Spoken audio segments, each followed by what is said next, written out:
Ladies and gentlemen, today we're going to be discussing what Psycho-Cybernetics taught me about herpes, how to reprogram your self-image and take back your life. If you don't already have a copy, get it from Amazon, get it from the library. If you have Spotify Premium, it's included on there as one of the premium audiobooks. It's great. With that being said, though, when I first stumbled across it, I cast the book aside because the name intimidated me. But it's actually very, very simple, and I'm going to break it down. So your mind works like a cybernetic machine. And what that is essentially a goal-seeking system. So it moves toward whatever you believe to be true about you, whether it is your self-image, whether it's your goals, whether it's whatever you put your focus on, your brain is going to align with. Now, your self-image itself, the way that you view yourself, actions, habits, thoughts, beliefs, is like a thermostat. So it dictates what you allow yourself to achieve. So you set your self-image as awful, disgusting, undateable. There's no way that you're going to be able to be confident dating, disclosing effortlessly because you are essentially stuck within that self-image. Now, you can change the self-image, but if you say you're unworthy, your actions are going to reflect that. Now, if you change your self-image to say, I'm still valuable, I can still date, I can still disclose, I can find loving partners, you'll act accordingly. But it all starts internally with our self-image, which, as you can see here, is the path. Self-image, thoughts, actions, results, reinforces self-image. So an example here would be like, you feel unworthy of love. That's a thought. You're not going to try and date. You're not going to try to disclose. You're not even going to work on your confidence.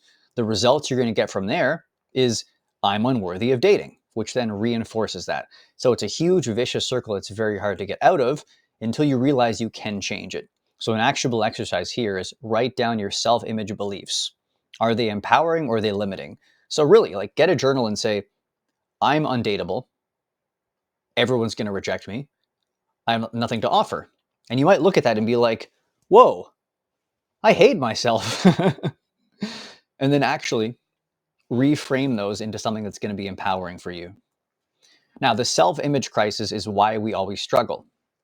Herpes itself didn't change you, but your self-image did. So the real damage isn't actually the diagnosis, it's the distortion that follows. So the brain doesn't care if the belief that you have is true or false. It's not like critiquing your beliefs, it's just going along with it. It's just going to follow the script. Now, the old self-image would be I'm disgusting, I'm undateable, blah, blah, blah, blah, blah, blah, blah. All the things that we might have believed about herpes and someone that gets it prior to being diagnosed, versus something that we should try to shift to now, which is like, I'm still valuable. I have an attractive personality, intelligence, unique qualities that haven't changed. I am still the same person as I was before, and I have herpes now. So the best thing to do here to shift into a better life path is, how do you want to see yourself? Or going into the concept of reality transurfing, there's a version of you out there thriving with herpes. What does that person think, act, and do on a daily basis, so that you can have like a concrete picture for what to focus your self-image on then. So the theater of the mind is a concept from the book as well, which is somewhat like the concept of slides in reality transurfing, where your mind is a movie theater and you are the director. And if you constantly are visualizing rejection, failure, embarrassment, judgment, stigma, your brain prepares for that, and it's going to like put you on life paths or put you in scenarios where you notice that more. So you're going to always be looking out for someone's like side eye or someone's nasty words, or you're anticipating getting rejected by that disclosure coming up. Now, instead, you can vividly imagine success, even if it's like pretending. This is going to be helpful. So imagine what a confident disclosure looks like. Imagine what a partner reacting positively looks like.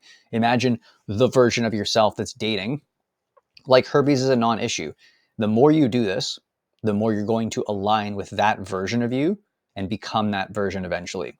So athletes have used mental rehearsal to improve performance. There was a study done.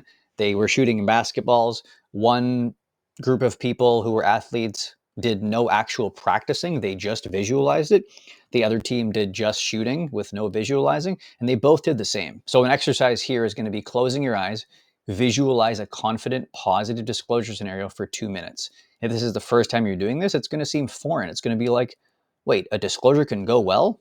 Absolutely. And the more you visualize that, the more effortless it's going to be in real life. So let's talk about the thermostat analogy, why people stay stuck. So the brain always tries to maintain a comfortable self-image. So let's talk about the thermostat analogy, why people actually stay stuck. So your brain is always trying to maintain a comfortable self-image at whatever you are, good or bad. So it keeps you at what you believe that you deserve. You cannot actually go above and beyond the way that you view yourself. So the best way to explain this is like if you believe that you are undateable, by some miracle, maybe you'll find a partner, but it's going to be very, very, very, very difficult to be able to like do better than how you currently view yourself. So if you subconsciously believe I am undateable, you're going to self-sabotage dating opportunities because that's what the self-image is going to reinforce. That's what's going to keep you consistent with that self-image, even if you don't want that. So if you start raising your self-image, that's how you can actually like naturally adjust. It's like wanting the temperature to be warmer, but never changing the thermostat. And then you're like, why isn't this working? Why am I not warmer? Why am I not warm? What's happening here? And you actually can't until you shift the thermostat and then shifting your self-image. So what is your setting right now? Good, bad, undateable, confident, worthy? What is it? What belief is keeping you currently stuck at that temperature or that negative self-image? So let's talk about your failure mechanism, which is actually similar to your success mechanism, but this is how people stay stuck. Fear of rejection, a lot of people have, leads to avoidance, which leads to stagnation. So in the simplest way, if your goal post-diagnosis is, I want to avoid rejection, then you are never going to date. And you may think like, well, why is that? Why can't I?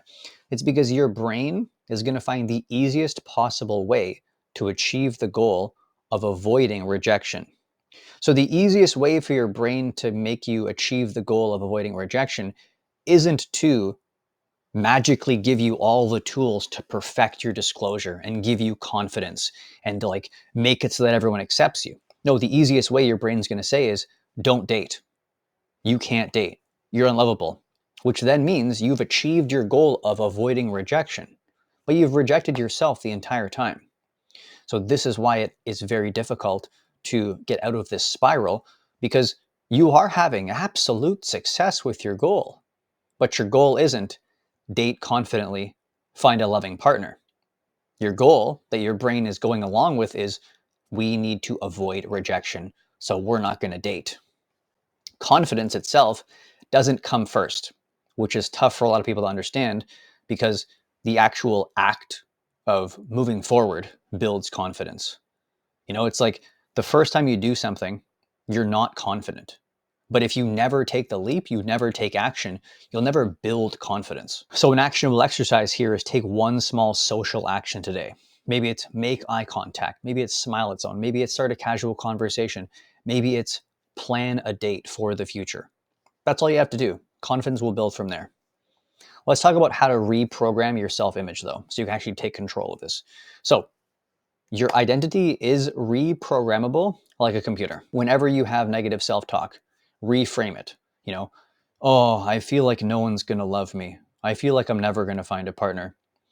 Reframe it. Maybe like, I don't know if the first person I disclose to will reject me or accept me. I can't know unless I'll try. And my confidence will have to come from putting myself out there. Okay. The next thing you can do is act as if you're confident.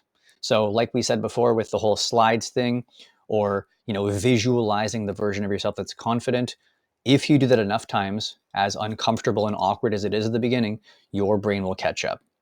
And lastly, when we talked about everything on the mirror principle and reality transurfing, if you haven't watched those, go watch the videos. The world mirrors how you see yourself.